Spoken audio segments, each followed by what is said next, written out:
የብሶት አቅጣጫ ሲዘወር ከአላህ በታች ከእናቷ በስተቀር ማንም በዚች ምድር ላይ የሚደግፍ የሚረዳ አይዞሽ ባይ የሌላት አባቷንም በልጅነቷ ያጣች አንዲት የቲም ነበረች።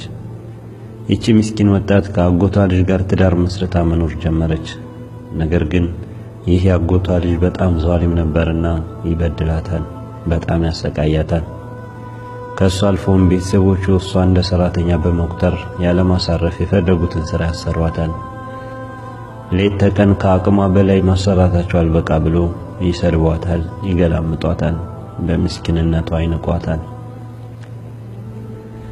ይቺ የቲም ልጅ ታዲያ ሁሌ ምድር በጠበበባት ጊዜ እየመጣች እናቷ አቅፍ ውስጥ በመግባት ታለቅሳለች፣ ታነባለች። ለእናቷም ብሶቷን ሁሉ አንድ ባንድ ትነግራታለች። እንደገና በድጋሚ ታለቅሳለች። አልቅሳ ሲወጣላት ወደ ባሏ ቤት ትመለሳለች። እናቷም በጣም ደካማ ስለሆነች የልጇን ብሶትና ለቅሶ ከመስማትና ከማየት ውጪ ምንም አይነት መላ ብልሃትና ጉልበት የሌላት በመሆኑ የልጇን ህመም የምትካፈለው አብራት በማልቀስ ብቻ ነበር። በእነዚህ ሁኔታዎች ላይ ድፍን 10 ዓመታት አለፉ። ሞት አይቀርምና የእናቷ አጀል ደረሰ። ልጅቱም በጣም ማልቀስ ጀመረች። እናቷ በሞት አፋፍ ላይ እንዳለች እናቴ ሆይ አንቺ ከሌለሽ ለማን ብሶቴን አሰማለሁ? እማ አንቺ ከሌለሽ ለማን ሐዘኔን አካፍላለሁ?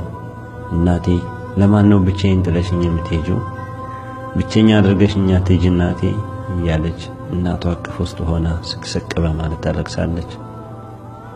እናቷን በማጣጣር ልጄ ሆይ እኔ ስሞት ሁሉም ነገር ጭንቅ ጥብብ በሚልሽ ጊዜ ወደ እኔ ቤት ነይና ከኔ ፍራሽ ላይ መስገጃሽን አንጥፈሽ ለአላህ ብሶትሽን ንገሪው፣ ለእሱ ሁሉንም ነገር ንገሪው፣ ጭንቀትሽን፣ ሐዘንሽን፣ ሁሉንም ነገር ለእሱ አካፊው። ይህን እየተናዘዘች እናት ላትመልስ አሸለበች። እናቷም አባቷም በወጣትነቷ ያጣችው የቲሟ የእንባዋ ከረጢት ለአፍታ እንኳ ሳይደርቅ ሳምንት አለፈ። ይቺ ምስኪን የቲም የብቸኝነትን ሕይወት መቅመስ ጀመረች። እናቷ ከሷ ጎን በነበረችበት ጊዜ እንኳን መቋቋም ያልቻለችው መሪር ሕይወት እንዴት እናቷን አጥታ ብቸኛ ሆና ልትቋቋም ትችላለች? ዱንያ ጥብብ ባለችባት፣ ጭንቀቱ ሐዘኑ አየለባት።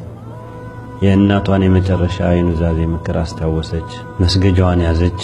እናቷ ወደ ነበረችበት ቤት በመሄድ ውዱዋን አድርጋ ለሶላት ቆመች። በሶላቷም ውስጥ ከአላህ ጋር ተነጋገረች። ብሶቷን ለአላህ ነገረችው። አለሁልሽ እንዲላት አጥብቃ ለመነችው። ከሱ ውጭ ወደ ማንም መሄጃ እንደሌላት፣ ከሱ ውጭ ማንም የሷን ጉዳይ ሊያስተካክልላት እንደማይችል በተሰባበረ ቀልብ ወደ ውጭም ወደ ውስጥም በማልቀስ ወደሱ ተዋደቀች። ከውስጥ ጠርንፎ የያዛት የጭንቀት ሸክም አንድ በአንድ ሲረግፍ ይሰማት ጀመር። በጣም ደስ የሚል ልዩ እርካታን ታጣጥም ጀመር። ይህን ልዩ ስሜት አታውቀውም ነበር። ስሜቱን እያጣጣመች ወደ ባሏ ቤት ተመለሳ ሄደች።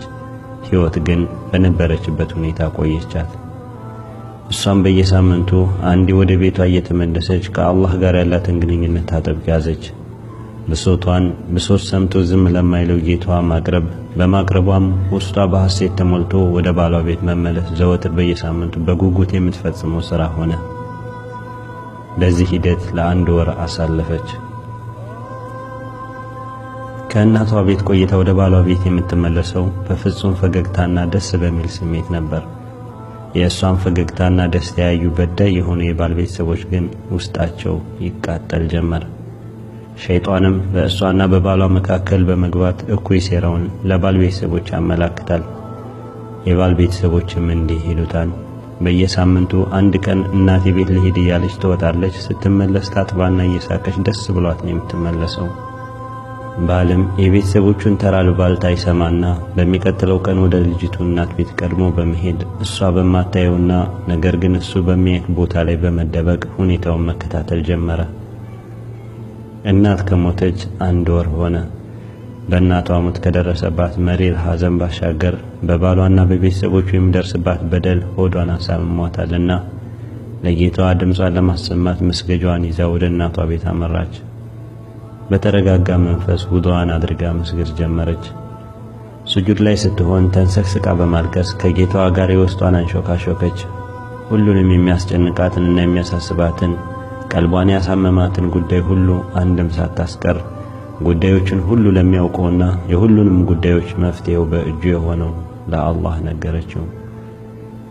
ከሁሉ ቢበድላትም የምትወደውን ባሏን አላህ ሂዳያ እንዲሰጠውና ቀልቡን ለኢማን እንዲከፍትለት በሚቆራረጥ ድምፅ እያለቀሰች ተማጸነችው።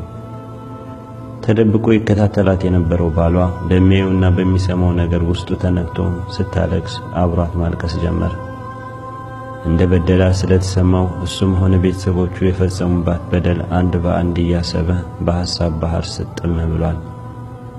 የጸጸት ጅራፍ የሚያሳርፍበትን አለንጋ ለመቋቋም ባለመቻሉ የእንባ ዘለላዎች ከዓይኑ እየመነጩ በሁሉም አቅጣጫዎች ይፈሳሉ።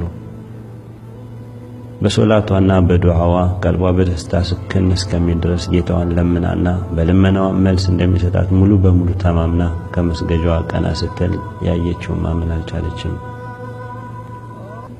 እንዲህ ያለ ብዙ ጊዜ ሲጨክንባት የነበረው ባሏ በተሸናፊነት መንፈስ ይቅርታዋን እንዳትነፍገው በመስጋት ወደ እሷ በመቅረብ ይቅርታ ታደርግለት ዘንድ በሚማጸኑ እጆች እቅፍ ሊያደርጋት እጆቹን ዘርግቶ ትቀርበው ዘንድ በዓይኖቹ ያግባባታል። ተያይዘው ማልቀስ ጀመሩ። የዱዓዋ ውጤት በቅጽበት መድረሱ በእሷና በጌታዋ መካከል ያለው ቅርበት በማየቷ ከመደሰቷን ባሻገር የሁል ጊዜ ባሏ ቀልቡ ወደ እሷ ተመልሶ የእሷን እንባ ሲያለቅስና ደስታዋን ሲደሰት በማየቷ የደስታዋን እንባ ከሱ ደረት ላይ አፈሰሰችው። ውዴ፣ አላህ ዱዓሽን ተቀብሎሻል። ካሁን በኋላ አንቺ ደስተኛ ነሽ። የኔ ደስታ ያለው በአንቺ ደስታ ውስጥ ነው እያለ ግንባሯን ይስማት ጀመር። ወደ ቤታቸው ሳይመለሱ ከእናታቸው ቤት አደሩ። በተኛችበት ሰዓት በህልሟ አንድ ሰው እንዲህ አለ። ለ10 ዓመታት ሙሉ ብሶትሽን ለሰው ስታሰሚ ነበር። ብሶትሽን ሰምቶ መፍትሄ የሰጠሽ ማንም አልነበረም።